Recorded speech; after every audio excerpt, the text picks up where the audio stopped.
Welcome. You're watching Rugby with Rifle, a podcast about all things rugby and life, with your host, Danny Pabone and Rifle Scudder.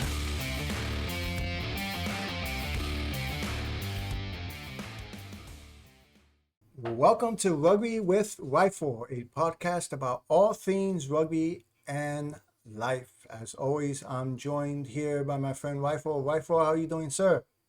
Doing well, thank you, Danny. A bit of spring that's ready to come out here in Virginia, so very happy about that. The ice and the snow is gone for now, but it's a little bit greener outside than it was last week, so that's pretty exciting. Same here, same here. All the snow has melted over, past week or so. What a winter it has been in the northeast Brutal. of the US. Yeah, but I can see my lawn. Still, one day is 65, the next day is 30, the next day is 55, the next day is 25. You don't know what to wear each day because Yeah. the temperature varies very much from day to day, at least over the past couple of weeks here in New Jersey. But that's the weather. We are here to talk about rugby. And on our last episode, we'll talk just going over the last two rounds of the 2026 Six Nations series that occurred. What an amazing Six Nations. Quite a few commentators and podcasts are saying, in their opinion, probably one of the best, if not the best, Six Nations series in a long time, or in history, in all of history. Many are saying so. Yeah, what an amazing series it was. So in this episode, we wanted just to cover. I know in a couple of our past episodes, the theme of the episode was covering the basics of rugby, Rifle. And this episode, we just wanted to take a few plays from rounds 4 and 5 and just cover the different aspects of rugby. So let's get right to it here. So we have 4 plays here, 2 from round 4, 2 from round 5. And as everybody can see here, speed. These tries involve speed.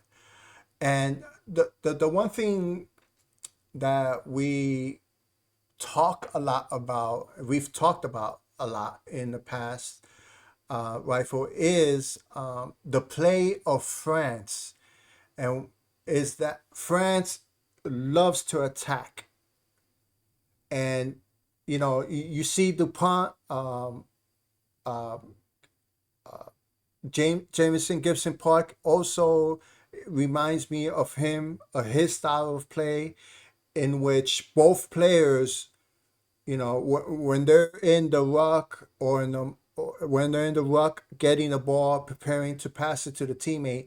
I mean, they don't think about it. They just get the ball, boom, pass, pass, pass, pass, pressure, pressure, pressure, pressure, keep moving forward. That's their style of play. And I just love watching Ireland and France. When they put, okay, let's get it. It's time to score, and next thing you know, they're in the try zone, and you're thinking, what the heck just happened? So I just wanted to just highlight a few plays here in this episode. And the first play here is Italy, round 4, Italy and England. Tommaso, I'm going to butcher his name, Menocello. Monticello. And Yeah. if I did not pronounce that right, apologies, Tommaso.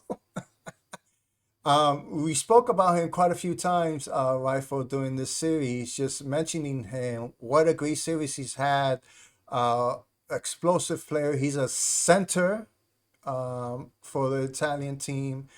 And if you're new to rugby, the center position, the wing positions, the center position and the wing position, those are the players that are usually the fastest players on the team.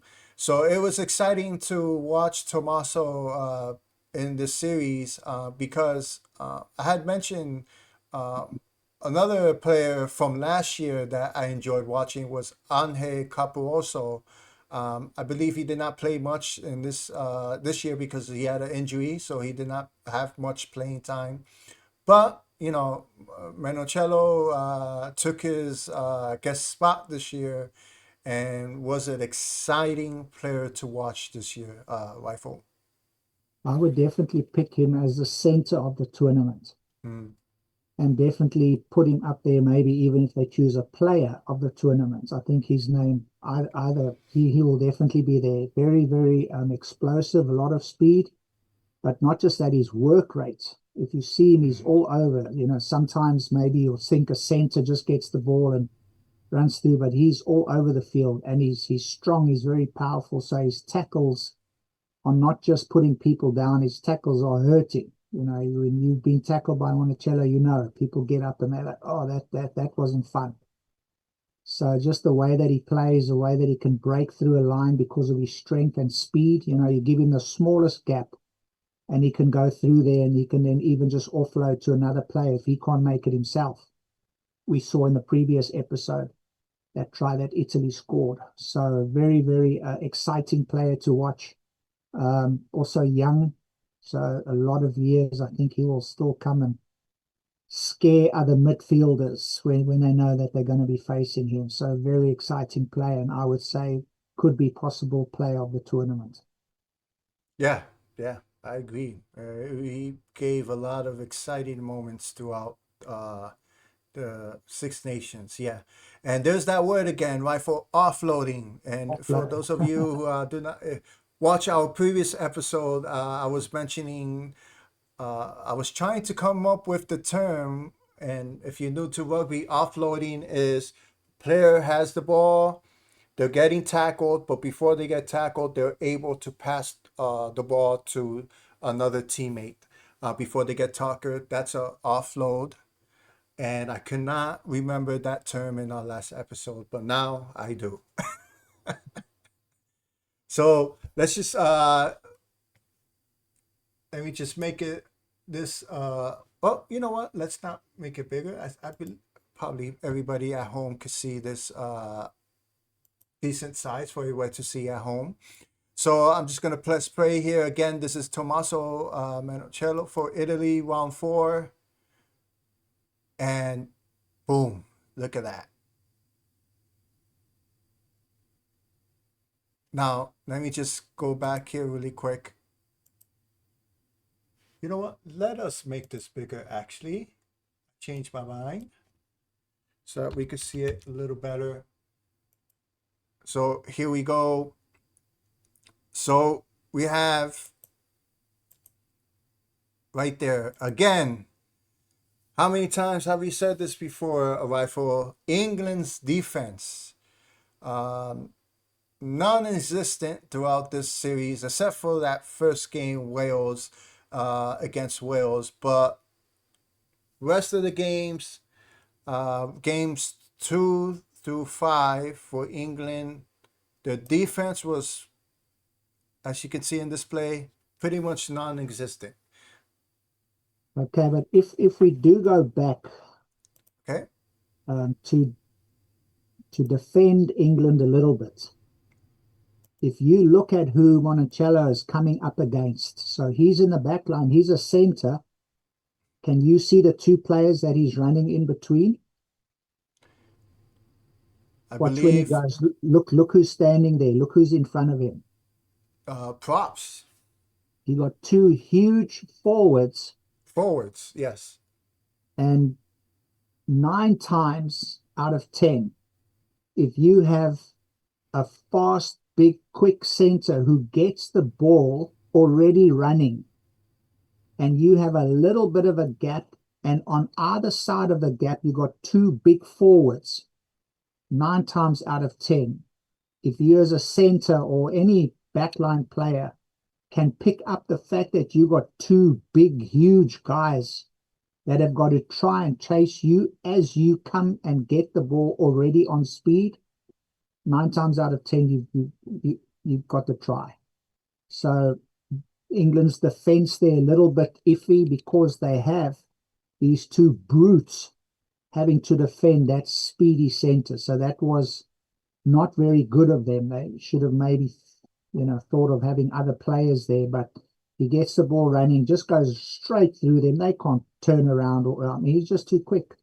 And then you have the try. So just to defend those guys a little bit, it's very difficult when you have to do that. There you go. Better analysis than me. I'm too hard on England. For a rifle to defend England, that's I was that's just going to quite say a I'm going to feat. defend England here, but let's be honest here. It's very difficult to stop that guy at that speed. That's for sure. Doesn't matter who you are. Yes, yeah, that is true. It's like a equivalent to the American football. That's like a defensive lineman trying to catch up to a quick running back. It's not gonna Mm, happen. yeah. Okay, so our second play here around four. Again, we're focusing on speed here. Um,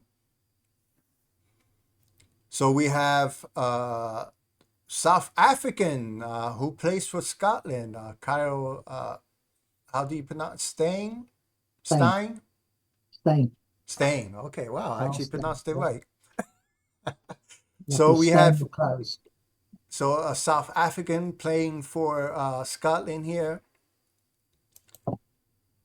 and here we go. So what makes this play interesting is again Scotland's defense in this game was brutal. I mean, they were hitting the Frenchmen like some of the tackles that Scotland made in this game. At times, I would be like, how in the world did that French player get up from that? Because they were hitting hard in this game, the Scottish defense, and that played into this play right here because we have here, and you can see here, if you see here, Dupont, usually he's quick.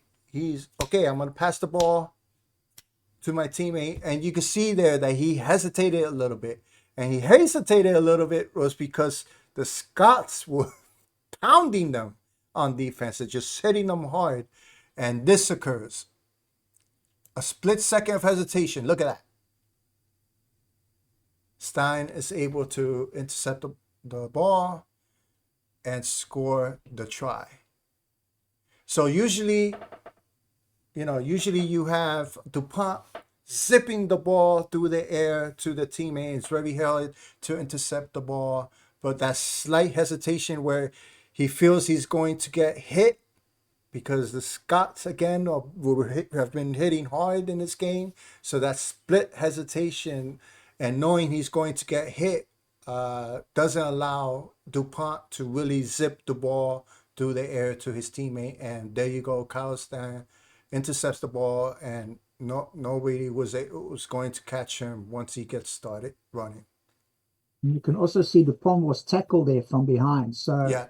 thinking you're getting the ball away, and then all of a sudden this guy jumps on your back. It's very difficult to get the ball out there. So, and if you can remember, Dupont didn't have a great game. I mean, he Mm-hmm. he did not do well at all. At one stage, he was behind his post and he just took the ball and he flung it, passing it forward. So very uncharacteristic of him, the way that he played. I mean, but he is. He's just human. So all these players, and he had one bad game. Big deal. Yep. But there's a part where he shouldn't have put that ball out. He got tackled from behind, maybe held it or give it a small pass, but he passes wide, and there you can see, Kyle Stein waiting there like a cheetah waiting for a deer, and he just passes it right into his hands. So he gets tackled from behind, and then, everything just goes awry from there. Yep. Yes.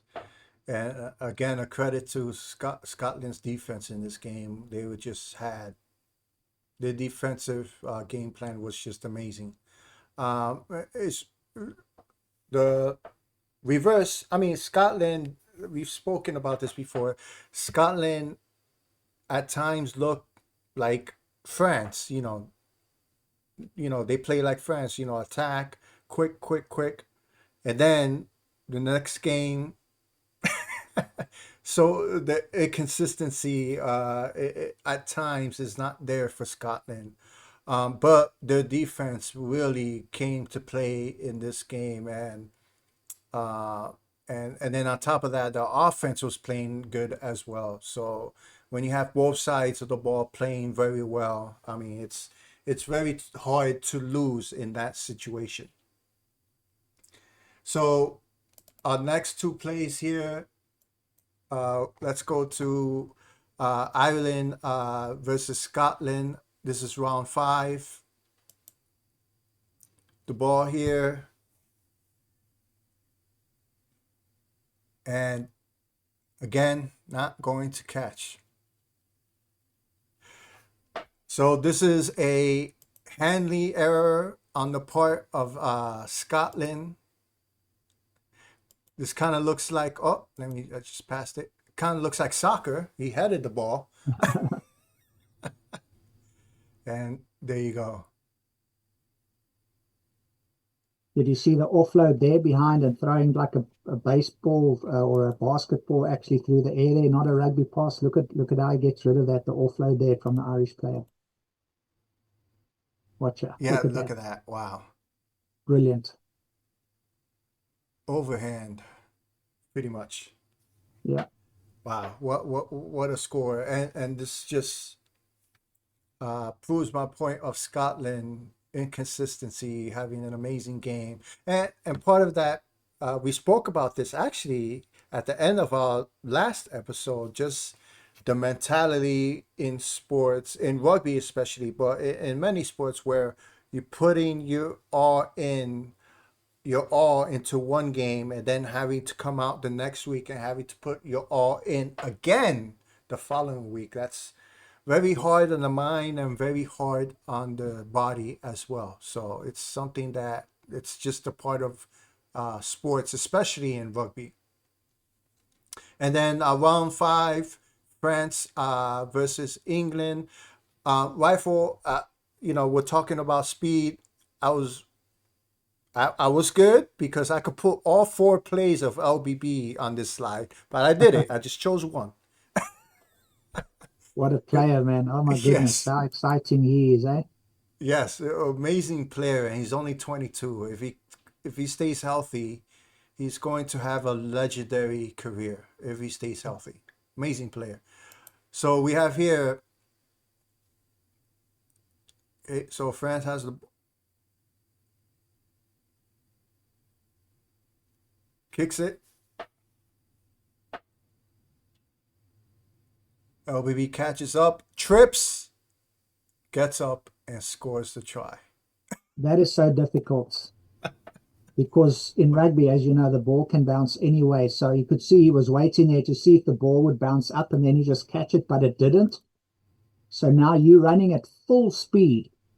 Now you got to control the ball. If it doesn't bounce up nicely into your hands, now it becomes a very, very difficult thing to. Yep. So now watch him here, waiting for it. It didn't come up. Now he's got to kick it. But if you kick it too hard, you're going to kick it over the dead ball line.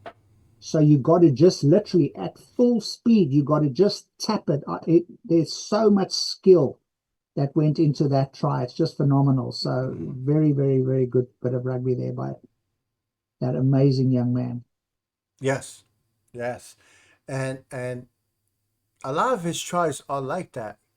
A lot of his tries, you're like, yes, you just left in awe. Like, how in the world did this guy just, this kid, and it's just crazy that he's only 22. How in the world did this kid just score that try? Yeah, if you said a lot of his tries are like that, I was thinking you were referring to it's always on the left side of the field, and there's always a kick involved. Mm-hmm. He's on the left side. And whether it's he himself that puts a kick over or through and chases, or someone in his team that puts the kick up for him to just chase. So many of his tries are that. It's just a little kick or a nice kick through and him chasing the kick. So this was the Pond who put it through, saw the gap, wide open space behind the players, put it in there, give him a chance. 9 times out of 10, he's going to finish it with a try. So much skill in that try from him there. Very good. The Yes. old bit of rag. Yes. And again, I could have shown all four of his tries, and all four you'll be left in awe. So what an amazing player he is. So another, just continuing here, another aspect of the game that we wanted to talk about is kicking. Uh, Kicking, we've spoken about this many times on various episodes. Rifle is over the past decade and a half or so, kicking has become very prevalent in the game of rugby. I mean, obviously, there's always been kicks in rugby, but because of the evolution of the rules, where the rules now, and this is true for all sports, you could say, in America and around the world, the rules have evolved where more scoring is the focus of the rules. And you see that in basketball, you see that in American football, you see that in baseball with the pitching clock. These leagues are and federations, whether it's FIFA, World Rugby, their focus now is on scoring, and they've come up with rules over the past decade and a half, couple of decades, where scoring is the main focus of the rule changes. For the most part, scoring is the focus of the rule changes, and I just picked four kicks here. This round four, Ireland versus Wales, we have here. So we have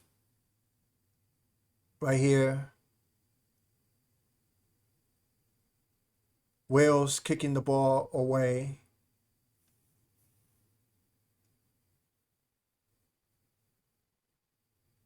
And right here, you're going to see the referee continuing. And here we go. Oh, so if you caught that, if you're new to rugby, there you go. That's the sign. Hand raise penalty, and arms like this, not releasing. That's the signal for not releasing. So I chose this play just to emphasize, just to showcase that that's one aspect of kicking. There's a few aspects. One is to, you have a lot of pressure. You want to kick the ball away from your try line in order to take off the pressure.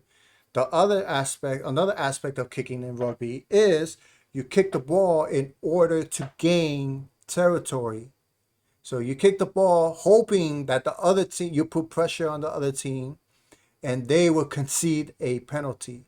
And that's exactly what happened here. The Wales kicked the ball away, and eventually Ireland concedes a penalty. And I believe right here is the 22-meter line, if I'm not mistaken. I believe that's Yeah. the 22-meter line. So great kick and great play, or great pressure, I should say, by Wales on making Ireland concede that penalty.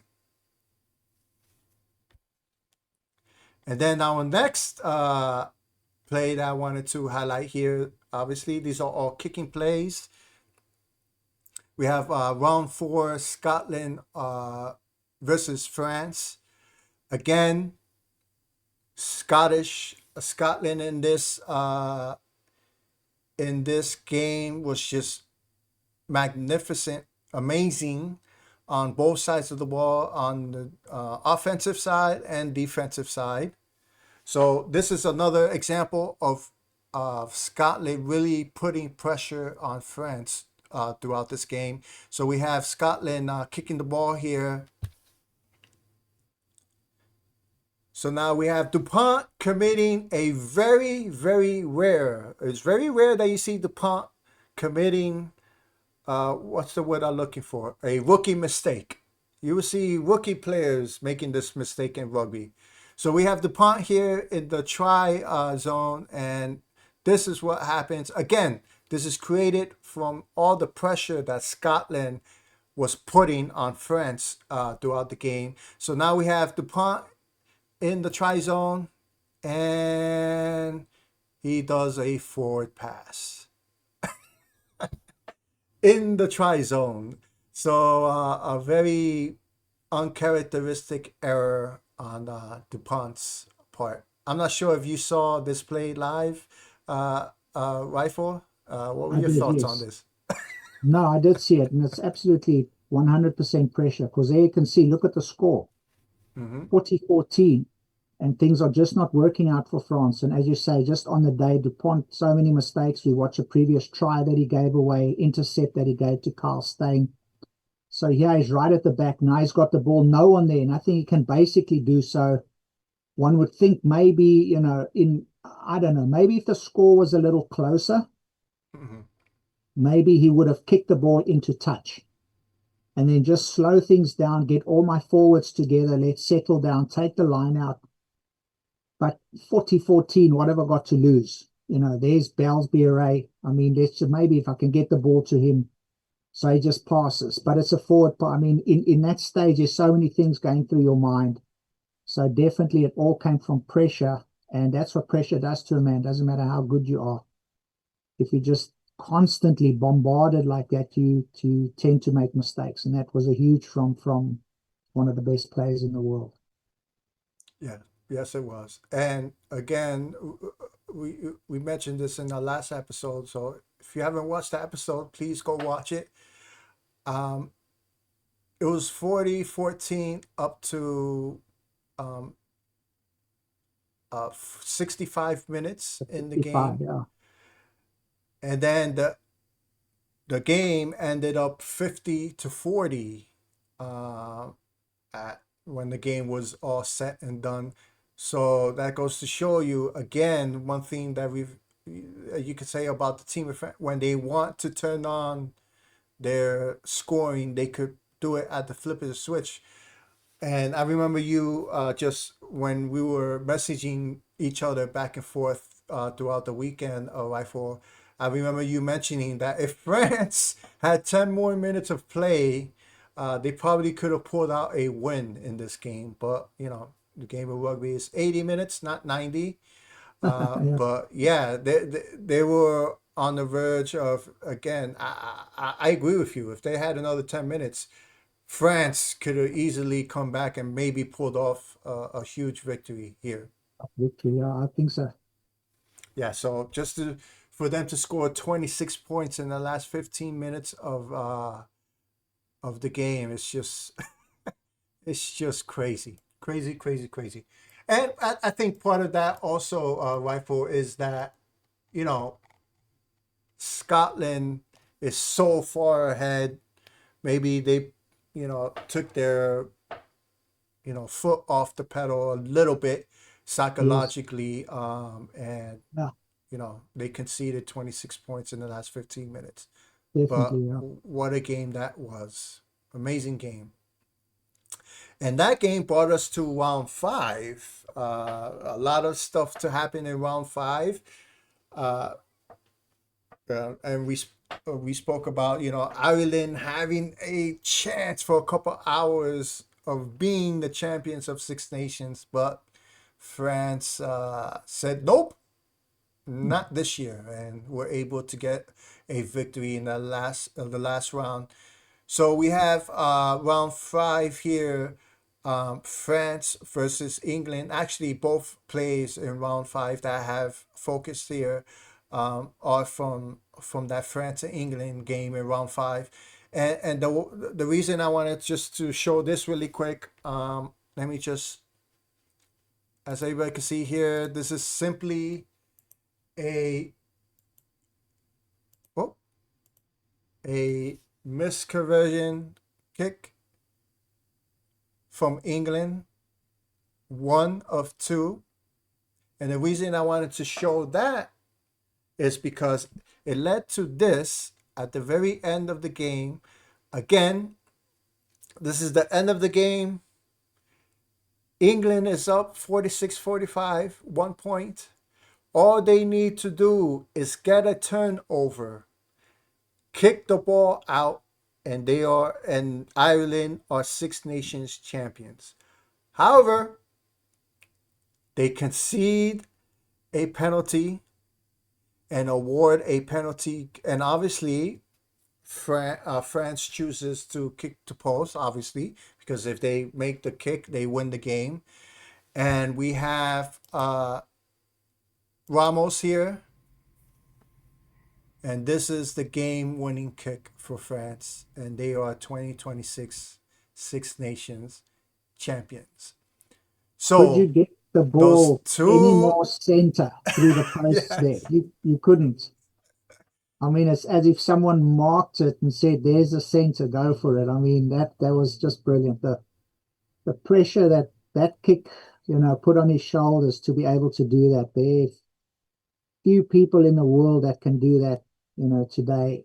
It makes me think of the Rugby World Cup hmm, 2019 and the last one where Andre Pollard had kicks and he had to put them over, and it was literally the kick that would win the game. We against England, we were behind. It was a kick, won by 1 point, and this is exactly the same. I mean, you put that ball down there, the whole nation is riding on your shoulders. Put the ball down, you miss this kick, you lose. You get it over, you're the hero. I mean, what a brilliant player, what, as I say, ice in his veins to just put the ball down, kick it center, not even, a little bit to the left or right, or just absolutely dissect the posts. Brilliant. Ramos, what a player, what a man. Congratulations. You deserve everything that's coming to you. yes, yes, he does. And France, I mean, I'm sorry, not France, England missing those two conversion kicks early in the game obviously came to bite them in the butt. Because if they would have made those two conversion kicks, they actually would be up, let's see, 5 points and not just one. And, at the end of the game, the Ramos could have kicked the ball. Obviously, at the end of the game, they wouldn't be able to kick the post. They had no choice but to kick to kick to touch so that they could get a line out and try to score. But But look at the time on the clock. yes, I mean, we're Irish 82 fans, it minutes came after that this goal. close to Ireland being the champions. Yeah. But Ramos, hats off, man. That was one of Oh the man, most pressure-filled kicks in rugby, and he just slotted it beautifully. Well done. yes. And we won't talk about how they got that penalty kick. We'll leave that to other podcasts. I watched it like 6 or 7 times. The last 5 minutes of the game, and I was like, "Where is the high tackle?" But we'll let other podcasts talk about that at the end of the game. We were here to talk about the kick. Yes. And then the last aspect that we wanted to touch upon here in the last two rounds is defense. Obviously, another aspect of rugby is, as in other sports, is defense. And right here, again, I've mentioned it, and I just wanted to highlight this again: the physicality of Scotland in this game against France. It's just so we have here.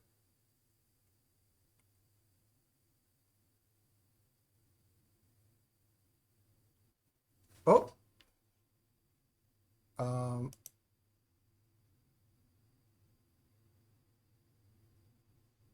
I'm sorry. I wanted to highlight France, not Scotland. Got that mixed up. So the reason I chose this place, sorry everybody, I got that mixed up because we were talking about Scotland, what great defense they had. I wanted to highlight France at certain points, their defense made great plays, and this is one. So we have Scotland here. This was a hit.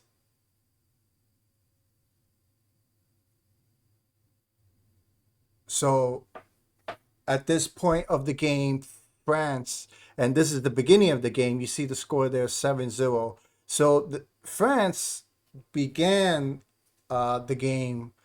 Their defense was, even though Scotland scored early in the game, the defense was still playing good defense. At the first quarter of the game, I should say, they had good defense, and that was one of the instances in this game where France defense were doing what they usually do, is be physical. Sorry, I got a little mixed up there. I thought I was highlighting Scotland's defense. So no, in that play, I was actually highlighting France's defense that actually showed up in the first quarter of the game. After the But first you've quarter of the got, game, I don't know where they were at, but the first quarter of the game, they actually did pretty well. yeah, but there once again you got Valbier on the Yeah, left, putting through a kick. That's what we say so many times. That's how his tries come on the left hand side with a kick somewhere other how. He's going again. there you go. Yep. And then we have Italy versus England here, round 4. So we have Italy here. England has the ball. And again, Italy's defense was just giving it to England. And there we go. So right here, this was a critical turnover. And you can see just Italy on top of the English players. As soon as they get the ball, England gets the ball, the Italy's on top of them. And then they create the turnover here. This was a critical turnover and a good stand by Italy, because if England would have scored they're about to come to the 71st minute here. England is up a couple points.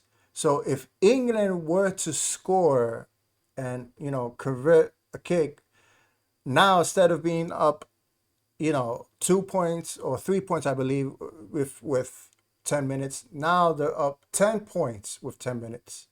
So this was a critical turnover, and a defensive stand by Italy, and they were able to kick the ball away, take the pressure off of them, and were able to keep it a 3-point game here. And as we know, Italy eventually won this game. Yep. And then going to round 5 here, keeping with our theme of defense, we have Ireland versus Scotland here. And again, this game, Scotland won. And Ireland's defense, Ireland won, I should say, I'm sorry. And again, great defense. Ireland, this whole game, they did not give Scotland breathing room this whole game. It felt like every time Scotland got the ball, there was 2 or 3 players on the Scottish player who had the ball throughout the game. Ireland's defense was just suffocating Scotland in this game. So we could see there again, get the ball. As soon as you get the ball, you have 2 or 3 players, Irish players on top of you. And there you go. Scotland concedes a penalty there at that point. And then the last defensive play we want to highlight here, we have round 5, Wales versus Italy. Again, we have a kick.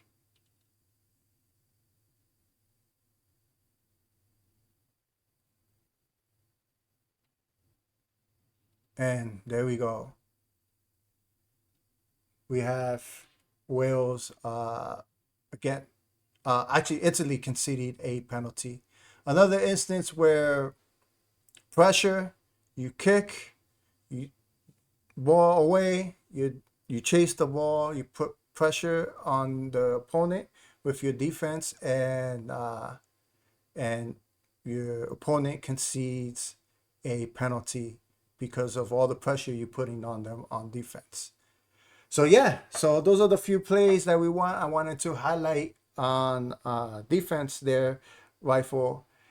And again, what an amazing uh, 2026 Six Nations series this was.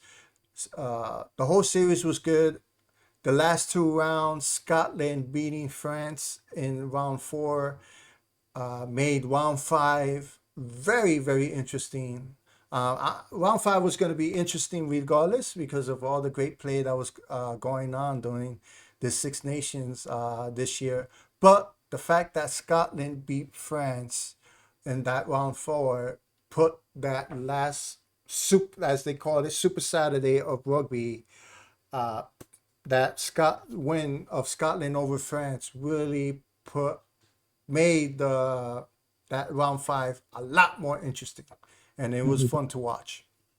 It definitely was. Yeah, what a way to end the Six Nations. Yes, it was.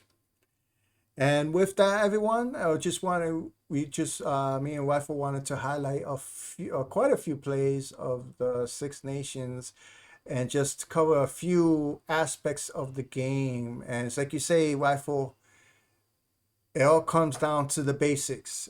If you have your basics down, you have a very good chance of winning the match. So yeah, a lot of great plays, not in those last two rounds of Six Nations. Yes, great competition and exciting for what the rugby is going to be the rest of the year. Yes, looking forward to the rest of the year. Especially in the summer. Summer is going to be a lot of great games, and then we have the called the best rivalry in rugby with New Zealand and South Africa, in which we're going to watch that New Zealand and South Africa game in Baltimore. So definitely looking forward to that in September. It's going to be a great game to go watch. Yeah. So with that, everyone, I hope you enjoyed this episode.